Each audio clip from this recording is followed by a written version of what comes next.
नमस्कार। आप सबका मेरा नया चैनल जिसका नाम है टीचिंग पामिस्ट्री हीलर चैनल में स्वागत है। ये मैंने एक नया चैनल शुरू करा है जिसमें टीचिंग वीडियोस मैं आपको दिखाऊंगा। जैसे मैंने मेरा ये वीडियो जो अब आप देखोगे, ये एक पुराना वीडियो है जिसका नाम है बीबी का गुलाम।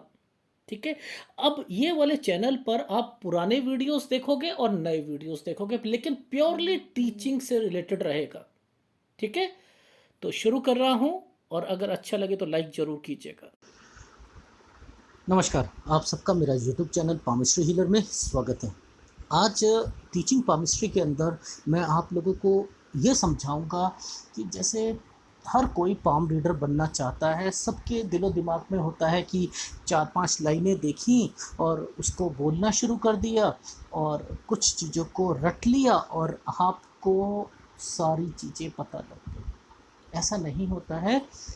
आपके फंडामेंटल जो है ना वो क्लियर होने चाहिए, चाहे वह एस्ट्रोलॉजी हो, चाहे वह आपकी हस्तरेखा हो। लेकिन एक अच्छे पाम रीडर के लिए रेखाओं की फीलिंग्स जो होती है ना, कि एक एक रेखा बताना क्या चाहती है, इसका ज्ञान होना बहुत ज़रूरी है। ये कहाँ से आएगा? अब वो रेखा क्या कहती हैं, वो ग्रह क्या कहते हैं, वो नक्षत्र क्या कहते हैं, वो राशियां क्या कहते हैं। अब आप तो हैं पाम रीडर। अब पाम रीडर का मतलब है कि केवल हाथ को देखकर बताना, लेकिन उसे राशि का पता ही नहीं है, उसे नक्षत्र का मालूम ही नहीं है। तो वो कैसे उन रेखाओं का उस व्यक्ति के नेचर को कैसे बता पाएगा, वो क्या सोच रहा है उसे कैसे समझा पाएगा। यानी यहाँ पर कुछ गड़बड़ है। यानी कॉपी पेस्ट करके सब लोग बनना चाहते हैं, रिपीट वही चीज़ें रिपीट होकर नहीं कर सकता आदमी, नहीं कर सकता।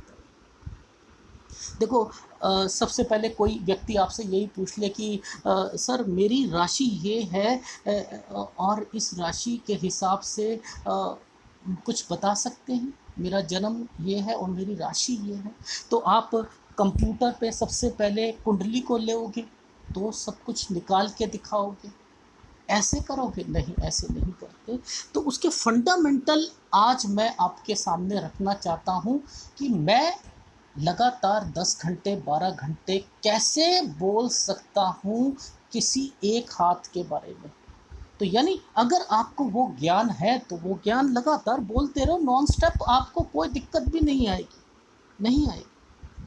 देखो, सबसे पहले तो ये समझना चाहिए कि नक्षत्र होते कितने हैं और राशियां कितनी होती हैं। सर मुझे पता है, जैसे हम क्लास में होते हैं ना, कोई टीचर पूछे कि इसका क्वेश्चन क्या है, तो एक हाथ खड़ा करता है कि यस मुझे मालूम है। 12 राशियां होती हैं और 27 नक्षत्र होते हैं। बिल्कुल, बहुत बढ़िया, बहुत बढ़िया। तो यानी राशि 12, नक्षत्र 27 होते हैं। अच्छा, अब बताओ एक नक्षत्र में कितने चरण होते हैं? सर मुझे पता है 4 चरण होते हैं। बिल्कुल, बहुत बढ़िया। अच्छा, अब ये बताओ कि कितने चरणों से मिलकर राशि बनती है? सर मुझे पता है। एक एक व्यक्ति ने हाथ खड़ा करा कि 9 चरणों से मिलकर एक राशि बनती है। ओह गुड, तुम में कुछ खास बात है, तुम्हें पता है इस बात का। अच्छा, सर 12 राशि हैं तो इनको हम क्या करते हैं कि सूर्य और चाँद ने मिलकर एक साठगांठ करी। एक कहानी के थ्रू थोड़ा सा समझाना चाहता हूँ कि ये कैसे चीज़ें निकल के आई और कैसे हमें, मैं आप लोगों को सिखाना, उसके लिए कुछ फार्मूले बड़ी आसानी से सीख जाओगे। मेरी बात कोई याद नहीं, जैसे कोई मैथ्स का टीचर होता है ना, वो ट्रिक्स लेके आता है कि ये फार्मूला, इस फार्मूले को करोगे मिनटों में क्वेश्चन निकल जाएगा। तो ऐसे ही मेरे फार्मूले आप याद रखो। तो सूर्य को 6 राशि में बांट दी गई। भगवान ने सूर्य को 6 दे दी, चंद्र को 6 दे दी। खुश हुए सूर्य और चांद से, खुश हुए तो दे दी। अब जो दूसरे ग्रह थे ना, वो उनको जब पता लगी बात तो वो नाराज हो गए और वो भगवान के पास गए और कहते हैं कि ये गलत बात है, आपने सूर्य को भी 6 राशि दे दी और 6 राशि आपने चंद्र को दे दी, तो हमें तो कोई दी ही नहीं। तो सबसे पहले बड़ा ग्रहों में से गुरु गया, कहता है मेरा स्थान बहुत बड़ा है, मेरे को बताओ कि मैं मेरा क्या कसूर है, मेरा क्या कसूर है, मैं क्या करूं, मैं क्या करूं, मुझे तो आप दो ना, कुछ तो दो ना। अब सूर्य के पास जो थी 6 राशियां थी, तो सूर्य ने कहा चल मैं दे देता हूँ, मैं तुझे धनु राशि दे देता हूँ। और चंद्र के पास गया तो चंद्र से कहा कि देखो आपके पास भी एक राशि है, प्लीज़ एक राशि मुझे भी दे दो। उन्होंने तो दे दी है, चलो आप मीन ले लो, आप मीन ले लो। तो अब आपको पता लग गया कि अगर कोई आपसे ग्रह के हिसाब से, मूलांक के हिसाब से कहता है कोई व्यक्ति जिसका जो रूलिंग प्लैनेट आपका गुरु है, तो उसमें राशि कौन प्रधान होगा वो आपको समझ आ गया। ओह, यहाँ पर धनु और मीन राशि निकल के आती हैं। ओह, ये तो बहुत बढ़िया आपने सर समझा दी, ये तो आपने बहुत बढ़िया समझा दिया, अब तो हमें समझ आ जाएगी। अब शनि को पता लगा, ओह गुरु चला गया, गुरु ने चापलूसी कर कर भगवान से और सूर्य के पास जाकर ये ले ली, मैं क्यों पीछे हटूं। वो गया सूर्य के पास, कहता है आपने गुरु को जो है वो दे दी थी राशि, मेरे को भी कुछ दे दो ना, प्लीज़ दे दो। तो वो कहते हैं चलो मकर दे दी मैंने तुम्हें। और आप वो चंद्र के पास गया तो कहता है चलो तुम्हें जो है कुंभ दे दी मैंने राशि, तुम उसमें चले जाओ, ठीक है। तो अब शनि भी खुश हो गया। अब शनि जातक यानी किसी का रूलिंग प्लैनेट अगर शनि है, समझ गए, देखो कैसे मैं आपको सिखाने के फार्मूले बता रहा हूँ, तो वो समझ जाओ, तब उसे कैसे करो, मकर और कुंभ में उनकी राशियों को डिवाइड कर दो, पता लग जाएगा, ठीक है ना, राशि प्रधान। अच्छा, अब बुध गया उसके पास, तो बुध ने कहा सूर्य से कि सर मेरे को आपने सबको दी है, मैं भी एक बड़ा ग्रह हूँ और मुझे भी दे दो, मेरे इसे देखकर पता लग जाए, चलो मिथुन ले लो। और चंद्र कहता है चलो कन्या ले लो आप, चलो ठीक है, बहुत अच्छी बात है। अब आपको बुध रूलिंग प्लैनेट है तो उसकी राशि का भी पता लग गया। अब शुक्र गया, शुक्र बड़ा ग्रह है ना, तो शुक्र गया तो वो कहता है कि सूर्य के पास कि मेरे को भी दे दो, आपने सबको दी है, तो वृषभ राशि आप ले लो। तो वो वृषभ ले ली और उसके बाद वो जो है तुला राशि ले ली, यानी बुध के पास कन्या राशि थी और शुक्र के पास तुला राशि आ गई, ठीक है, ये चीज़ समझ आ गई। अब मंगल बचा, मंगल कहता है कि मेरे को भी चाहिए ना, मैं तो जिद्दी हूँ, मुझे चाहिए, वृश्चिक ले लो ना बेटा, वृश्चिक ले लो और मेष राशि ले लो, ठीक। अब ये तो ले ली। अब जिन जो बांट रहे थे सूर्य और चंद्र, वो कहते अरे सब ले गए, हमारे पास क्या बचा। सूर्य कहता है मेरे पास तो सिंह बचा है, और चंद्र कहता है मेरे पास तो कर्क बचा है। ओ, डिस्ट्रीब्यूट हो गया, चलो यार हम दानवीर हैं, हमारे पास एक एक ही काफ़ी है, चलो कुछ नहीं, ठीक है। अब ये चीज़ तो समझ आ गई आपको कि इसको अब आप क्वेश्चन पुटअप करते हैं कि सर ये नक्षत्र जो होती हैं, जब बच्चा पैदा होता है तो उस बच्चे का जो जैसे जन्म होता है तो लोग कहते हैं वो रोता है।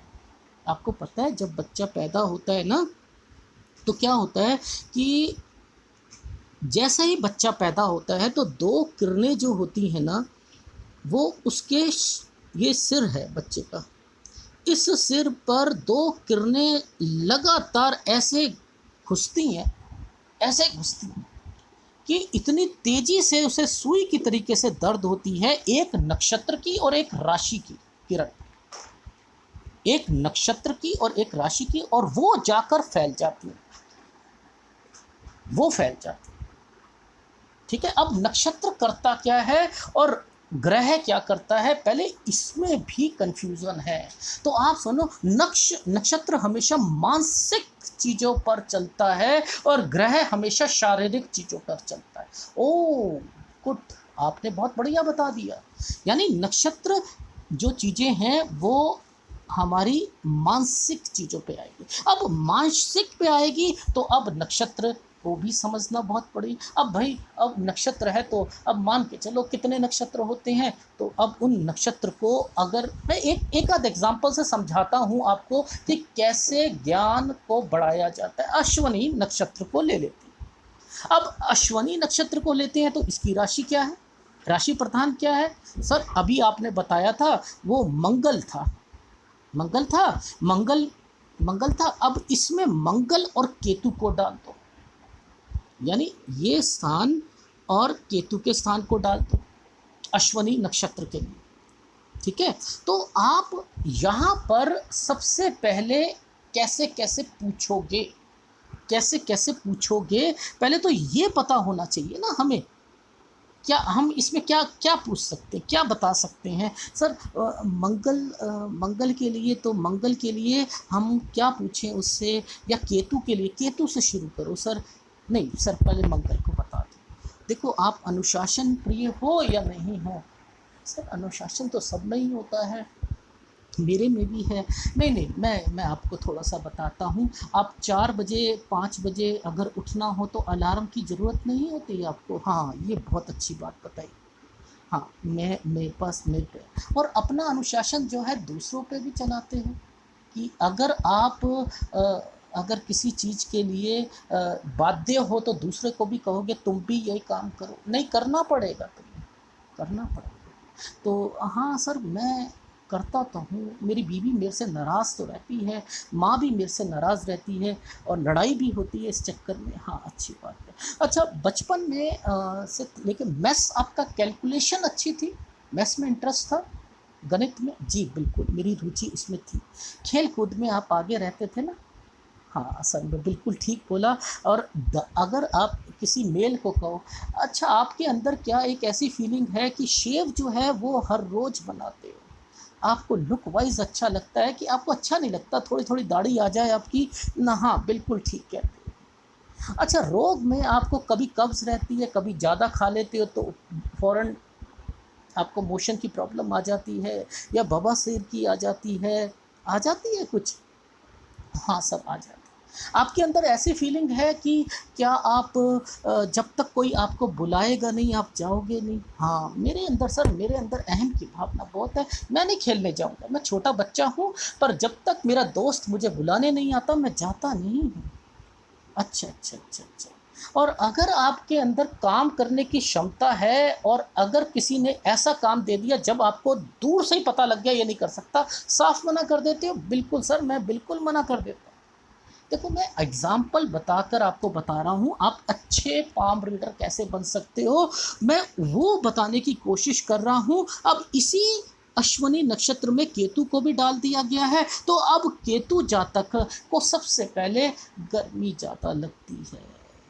अच्छा गर्मी ज़्यादा लगती है, बिल्कुल पसीना बहुत आता है उसको। अच्छा तो वो कुछ पाम रीडर कहते हैं कि ये जो शुक्र बड़ा होता है उसे पसीना आता है, वो उनको देखो, वो उनका काम है। मैं तो बताता हूँ जो चीज़ें 100% सटीक बैठेंगी। बचपन में टिकट की हॉबी थी, टिकट इकट्ठी करना, कॉइन्स इकट्ठी करना, कंचे को इकट्ठे करना, बॉल्स को, नए नए तरीके की बुक्स को ये जमा करने की हॉबी थी। हाँ सर बड़ी हॉबी थी मेरी तो, ये तो मेरे अंदर बहुत बढ़िया चीज़ है। अच्छा अच्छा अच्छा।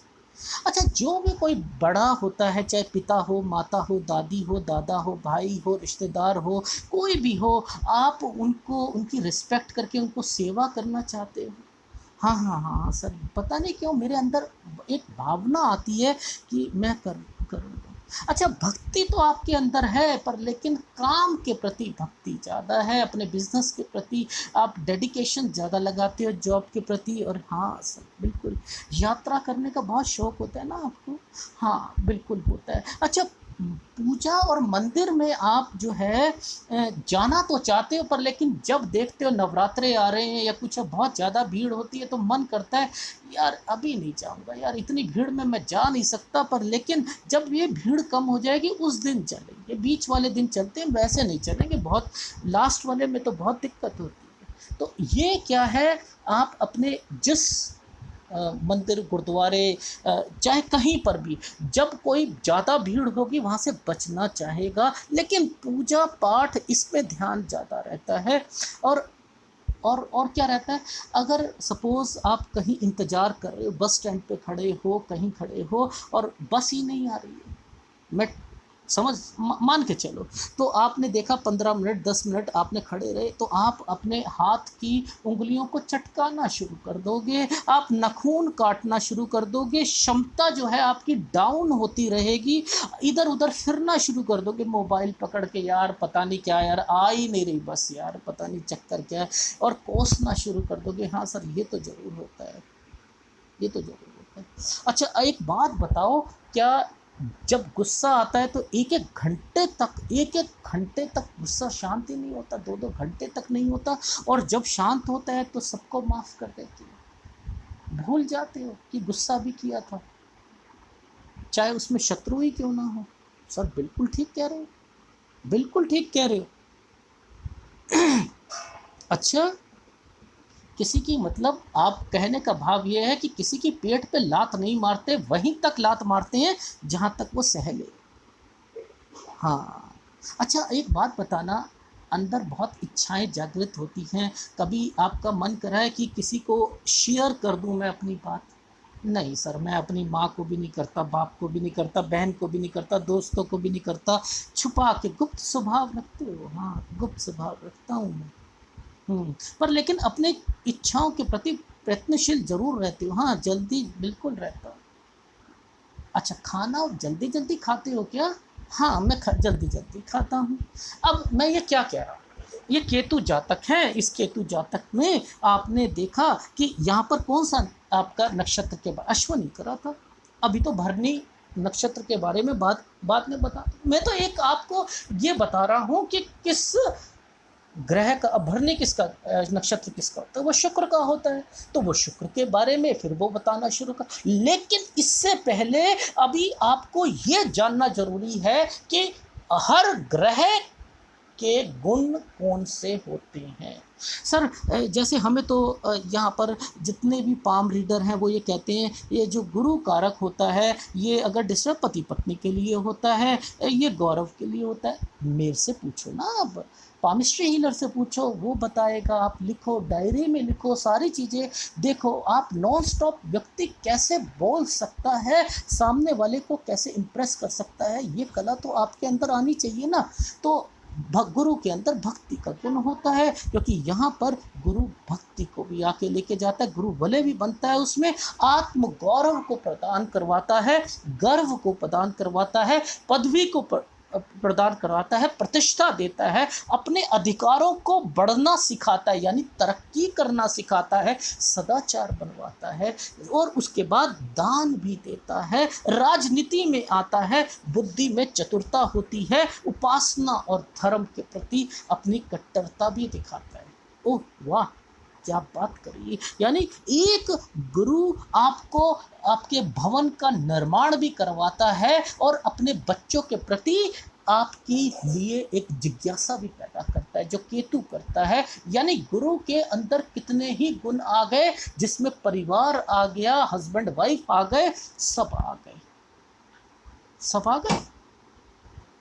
ठीक है सर, मैं शनि हूँ, मैं शनि में क्या कहते हैं लोग बस केवल आलस होता है, ये गलत है। सबसे पहले शनि धन का कारक होता है और आयु का कारक होता है। अगर बैलेंस है, उस व्यक्ति की आयु भी बड़ी होगी। याद रख लीजिएगा, ये आयु का, हड्डियों का, पीड़ा का कारक बनता है, जीविका का कारक बनता है, दुख का कारक बनता है, पाप का कारक बनता है, वैराग्य का कारक बनता है। इससे आदमी वैराग की ओर, जंगलों की ओर चला जाता है। अगर ये डिस्टर्ब्ड है, और आलस का कारक बनता है, चिंता का कारक बनता है, एकांत का कारक बनता है, एक्सीडेंट का कारक बनता है, और भक्ति का कारक भी बनता है, दिखावे की भक्ति भी करता है। ये वो सब शनि आते हैं, और आप केवल कहते हो आलस्य का कारक होता है। ये केवल केवल आलस्य देता है, ये जोड़ों की दर्द भी देता है, ये एसिडिटी भी देता है, बहुत कुछ करता है ये कारक। अगर तो शनि को तो आपने कुछ आलस में लेके आ गए, गलत बात है। ये ऐसे नहीं, इनके कारकों को भी समझना बहुत जरूरी है। फिर सूर्य कहता है कि सूर्य किसका कारक है? सूर्य कारक है, पिता का कारक है, सूर्य शांति का कारक है, सूर्य पवित्रता का कारक है। सूर्य पवित्रता का अगर ये डिस्टर्ब्ड होता है तो पवित्रता का उल्टा कर दो, ये उसका कारक भी है। समझ गए क्या बोलना चाह रहा हूँ? सब बिल्कुल सही कह रहे हो। और विदेश का कारक है, उपासना का कारक है, यश का कारक है, कीर्ति का कारक है, अनुशासन का कारक है। यहाँ पर कहता हूँ ये लाइन यहाँ पर आ जाए, अनुशासन प्रिय होते हैं ये लोग, अपनी जॉब या यहाँ पर या ऑफिस या अपने बिजनेस पर वो टाइम देते रहते हैं। तो यानी ये भी हमें समझना है, ये भी समझना है कि ये किस किस के कारक है। यश और कीर्ति का कारक केवल नहीं होता है। बुद्ध किसका कारक होता है? सर बुद्ध को तो बस हम यही जानते हैं कि ये जो है व्यापार का कारक होता है, शास्त्र का कारक होता है, गणितज्ञ का कारक होता है, यानी जिसका मैथ्स बहुत कम अच्छा होता है, फिजिक्स का, केमिस्ट्री का, ये इंजीनियरिंग का, ये सब का कारक यहीं से निकल के आता है। चिकित्सा का कारक होता है, स्वास्थ्य का कारक होता है, ज्ञान का, चतुरता का, वाक शक्ति का यानी बोलने की कला का, हास्य का। सर हास्य का क्यों होता है? जब यहीं पर एक लूप ऑफ ह्यूमर आता है तो हम कहते हैं यो ये तो वाह बड़े चुटकुले सुनाता होगा व्यक्ति, तो ये किसकी प्रेमिसेस पे आया? ये इसकी प्रेमिसेस पे आया। तो आपको पता होना चाहिए कि कैसे ये कारक, ये जो ग्रह हैं इनके कौन कौन से कारक होते हैं वो आपको पता है। शोध का कारक होता है, रिसर्च में जाते हैं। और इसके अलावा बुद्धि, तर्क, शर्म भी बहुत होती है। अगर कहते हैं ना छोटी उंगली आ जाए, सेटबैक हो जाए, तो ये थोड़ा सा एकांत में रहता है, शर्मीला स्वभाव होता है। तो समझ गए? तो मैंने क्या कहा? तरक्की का कारक होता है। तो ये बुध के कारक हैं, ये बुध के कारक हैं। मैं अब आपको बताता हूँ, मंगल मैं पहले ही बता चुका हूँ वहाँ पे मंगल का कारक। अब मैं बताता हूँ राहु किसका कारक होता है। राहु तो ये वाला एरिया होता है ना। अब राहु का एक विस्फोटक ग्रह है, यानी ये प्रसिद्धि का कारक भी बनता है और डिफेम का कारक भी बनता है, नाश का काम भी बनता है, कारक बनता है, तामसिक प्रवृत्ति का कारक भी बनता है, कटु वाणी का भी कारक बनता है, भाग्य का भी कारक बनता है, क्योंकि ये शनि अकेला रहेगा तो शनि का कारक बनेगा और शनि भाग्य से रिलेटेड होता है, लेकिन कुछ समय के लिए रहता है। असत्य का कारक रहता है, अन्याय का कारक रहता है, आक्रमण का कारक रहता है, चिंता का रहता है, क्रूरता का रहता है और तामसिक प्रवृत्ति में नशे की ओर भी आपको ले जाने का, लॉटरी का कारक होता है। लेकिन कुछ समय के लिए पैसा ये बस रहता है, उसके बाद ये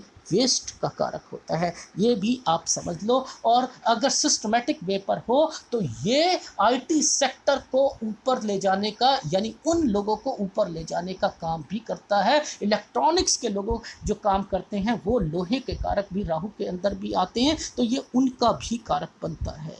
को केतु के बारे में तो मैंने बता ही दिया था, फिर भी बता देता हूँ, मोक्ष का कारक बनता है। पर लेकिन मैं नहीं मानता केतु को मोक्ष का कारक, क्योंकि नक्षत्र की श्रेणी में आया हुआ है, ग्रह है, छाया ग्रह है, इसलिए मोक्ष इससे नहीं मिलता। वो गुरु भले से मिलता है, वो कुछ चिन्हों से मिलता है। वो मेरा धर्म गुरु वाला वीडियो देखोगे तब पता लगेगा। भक्ति का कारक है, उपासना का कारक है, तप का कारक है, चिकित्सा का कारक है, फोड़े फिंसी का कारक है, एलर्जी का कारक है, चर्म रोग का कारक है, कुष्ठ रोग का कारक है, पदवी का कारक है, आक्रोश का कारक है।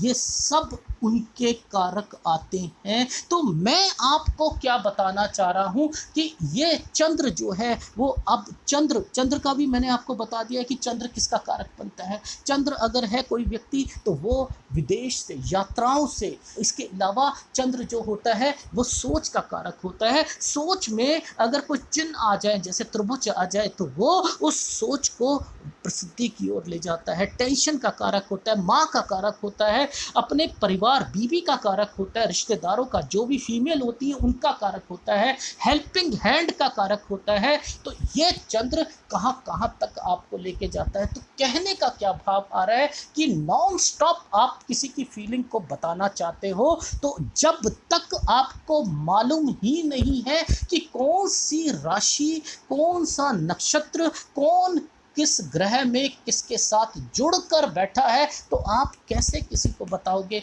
आप तो बस केवल वही चीज़ों को बताते रहोगे, रटी रटाई चीज़ों को। तो आप कैसे करोगे, नहीं बता पाओगे, डीप तक नहीं जा पाओगे। आप 10-10, 12-12 घंटे किसी के लाइफ में बताना चाहो तो बता सकते हो। वो टैलेंट लेके आओ, वो सब कुछ करो, तब जाकर आपको पता लगेगा। एक अच्छे पाम रीडर बनने की निशानियां बता रहा था। मैंने तो एक छोटा सा, आज मैंने कहा चलो आपको बताता हूँ कि पामिस्ट्री हीलर क्यों दूसरों से डिफरेंट है, क्यों डिफरेंट।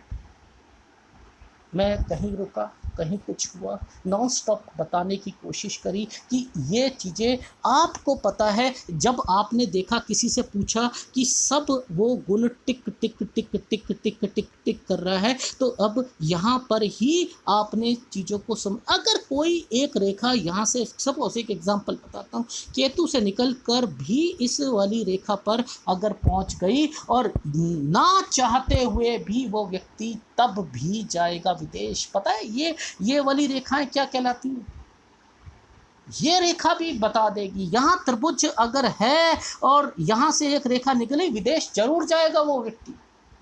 क्या समुद्र शास्त्र को समझोगे आप तो वही रटी रटाई बातें आप समझो और सीखो।